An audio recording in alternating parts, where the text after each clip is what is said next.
Coronavirus live updates, global count hits 20 million, Big Ten presidents may opt against fall football, Disneyland in limbo.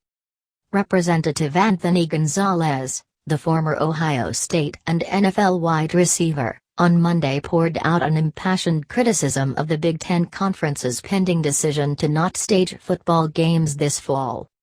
Over the course of a 15-minute interview with USA Today Sports, Gonzalez, Republican Ohio, used the words enormous mistake, catastrophic, and disaster, to describe the pending move, and he said he had made his feelings known with those who would be making these decisions or have influence over them, although he declined to provide specifics. A first-term member of Congress, Gonzalez has not shied away from his football background or from being prominent on sports-related issues. He has been working toward introducing a bill concerning college athletes' use of their name, image and likeness, and he was chosen by President Donald Trump in April to serve on the Opening Up America Again congressional group. He called the Big Ten's potential decision an enormous mistake for the kids. "I learned more in that college football environment than I did in any classroom or in any other environment that I've ever been in," Gonzalez said, "and I know that I'm not alone in that.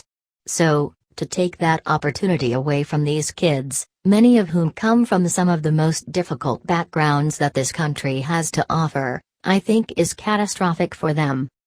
The risk is obviously there. But I think that if you're in an environment where coaches want to coach, players want to play and parents of players want their kids to play, that, at the very least, you need to create the option." Gonzalez said that no athletes should have been forced to play, and any athlete who opted out should have been given an additional season of eligibility. But he questioned the degree of additional risk football players would have been accepting by going forward, and he raised questions about whether they will have reduced healthcare monitoring if no games are played. "The risk of playing to me and catching the virus doesn't appear to be different from the risk of being on campus and catching the virus," Gonzalez said. "The world we're living in isn't a world where you're choosing between playing football with COVID risk and not playing football with no COVID risk. If the season is set aside," he added, "are the players going to get tested the same amount with games cancelled as they would have if games and practices were being played? Probably not. And so the odds that you catch the virus, and infected players, go down significantly, whereas if you're being tested every day, every other day, whatever the protocol is, you're going to catch players who get infected. You're going to be able to quarantine them. You're going to be able to get them the treatment they need. You can test daily if you need to.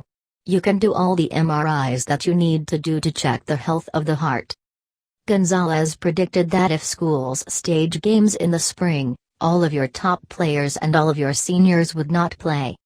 "It's hard for me to imagine that a player who's a top player would say, 'Okay, I'll play this spring football season that'll end in June or whatever, and then gear up for my first NFL training camps to start in July,'" Gonzalez said. "There's just no way.